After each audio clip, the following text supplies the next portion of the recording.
সদ্য বিবাহিতা বোৱাৰীৰ ৰহস্যজনক মৃত্যু হত্যা কৰি চৰম সিদ্ধান্ত লোৱাৰ ৰূপ দিয়াৰ চেষ্টা অঞ্চলজুৰি উত্তাল প্ৰতিবাদ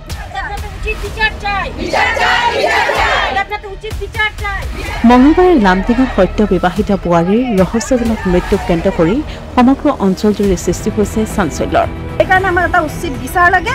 এই বোৱাৰীজনী আমাক ন্যায় লাগে কাৰ্বি আংলং জিলাৰ প্ৰিয়ংকা দেৱনাথ নামৰ যুৱতীগৰাকী লামডিঙৰ ৰকী দেৱনাথলৈ বিয়া হৈছিল এমাহ পূৰ্বে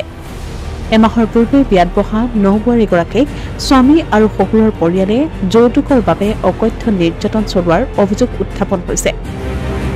কেৱল যৌতুকেই নহয় মৃত প্ৰিয়ংকাৰ স্বামীৰ পৰকীয়া প্ৰেম থকাৰো অভিযোগ উত্থাপন কৰিছে পৰিয়ালৰ লোকে ইফালে বৃহস্পতিবাৰে লামডিঙত জংগলী কালিবাৰী অঞ্চলৰ বাসিন্দাসকলে একেলগে ওলাই আহি মৃত বোৱাৰীগৰাকীৰ আত্মাৰ শান্তিৰ বাবে শ্ৰদ্ধাঞ্জলি জ্ঞাপন কৰাৰ লগতে প্ৰতিবাদ সাব্যস্ত কৰে এনেকুৱা এটা ঘটনা যে ইমান ডাঙৰ এটা ঘটনা যে ঘটিলে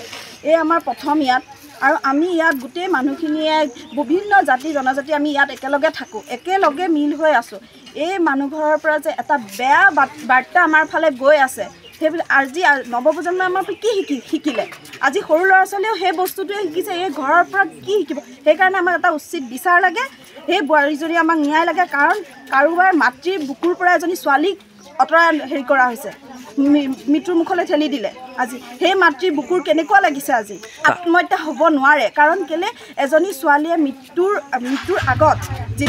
12টা বজালৈকে যেতিয়া কথা পাতিছে মাক বাপেকৰ লগত কথা পাতিছে সেই ছোৱালীজনী আত্মহত্যা নিজে মৰিছে বুলি আপুনি কেনেকৈ ধৰিব আৰু গাত দাগ আছে সম্পূৰ্ণ এইটো মানে মাৰি পেলাই তাইক